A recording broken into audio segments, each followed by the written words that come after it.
به نام خدا امروز 3/6/1404 تولد اسطوری هستش در زوال دوست از آقای افشاری بزرگ و استاد شهرمون آقای میرزای انصاری هستیم که میخواهد برای این تولد یک دمت استاد افتخاری برای ما بکنن.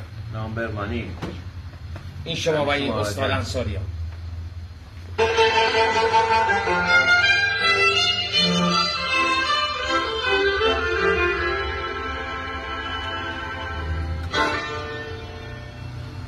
یادم آمد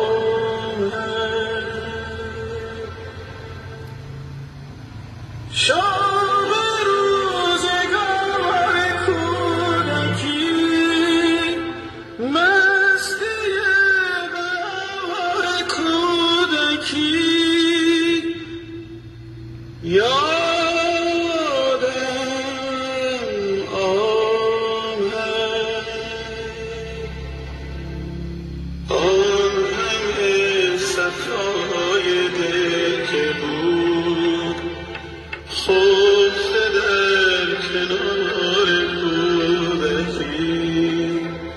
رنگ گل جمال دیگر پیش من داشت، آسمان جلال دیگر پیش من داشت. شور کودکی